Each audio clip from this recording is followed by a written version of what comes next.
Rook suits go from 1 down to 5. We actually go more than that, but we stop at 5. The Rook card is worth 10 and a half, a little above a 10, not quite an 11, and it's worth 20 points in the way that we play the game. Rook also becomes the suit color that the person calls as trump. So it could be yellow as trump, red, it could be black, or it could be green.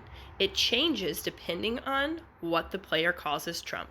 So again, the highest card is 1, and the lowest card, the way we play, is 5, knowing that there are times that we leave 4s, 2s, 3s, and 4s. We deal the cards out. This is a hand I would bid on, but likely low. Maybe 115. We go up by 5s in our bidding. This is the kitty. There's only 5 in the kitty, sometimes 3 in the kitty. If I got the hand, I would have to pick 5 cards to keep and 5 cards to discard back in the kitty. This is a hand I would not bid on because there's not enough highs in one color to be able to lead very many hands.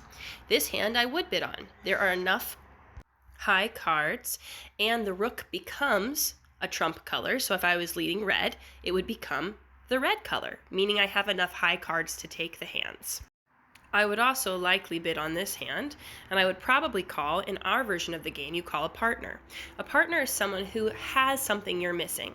I would likely call the black 14 as my partner, due to the fact that I need that 14 to take more hands. It's the next highest card.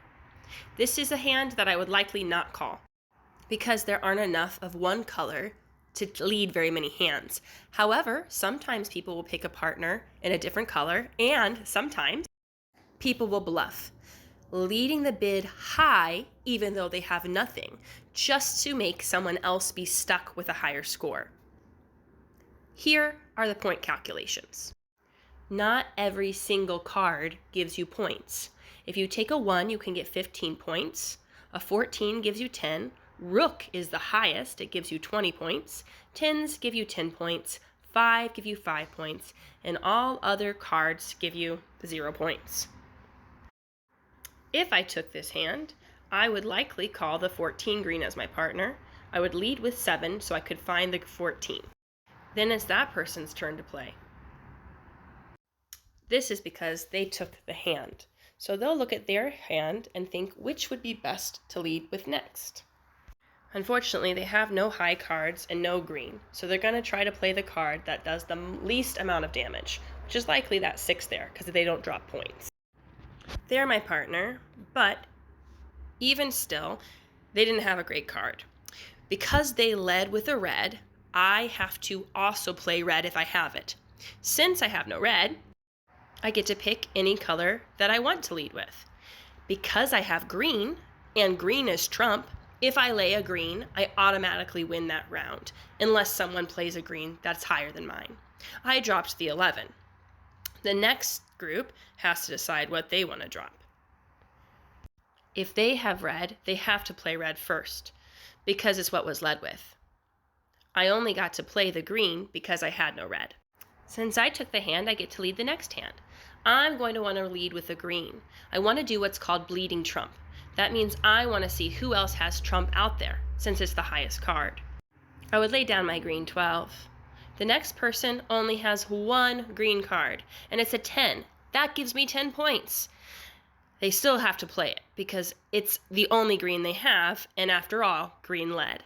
If you were not my partner, you would not want to give me points. You'd want to set me. The next person has the Rook card. They definitely don't want to give me 20 points, but since green led and Rook is technically whatever's trump, and trump is green, they have to play the Rook card, which means I'm going to get it. That's a bummer for them, but it's 20 points for me, because remember, a Rook goes at 10 and a half. That means my 12 is higher and will take the lead, so I get the hand and I get those points. Now here's my actual partner. They have no green, so they laid a 5. And that's because they knew I'd take the points, and they're my partner, so they want us to get as many points as possible. They gave me those 5 points by laying them down. Thanks to my partner, the hand becomes mine again. But now it gets a little tricky. I have what's called my fail, and that means I can't lead anymore in green, so I have to lead with one of my colors that someone else will be able to beat.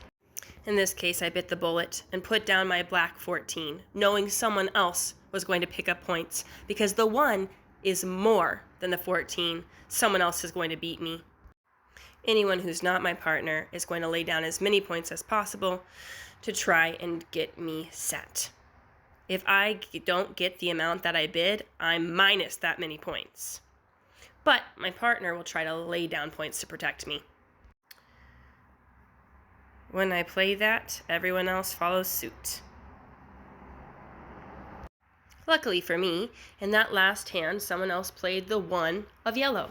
My other fail was 14 of yellow. That means I now have the top card, even though they took a round and they got points. I get the last 2.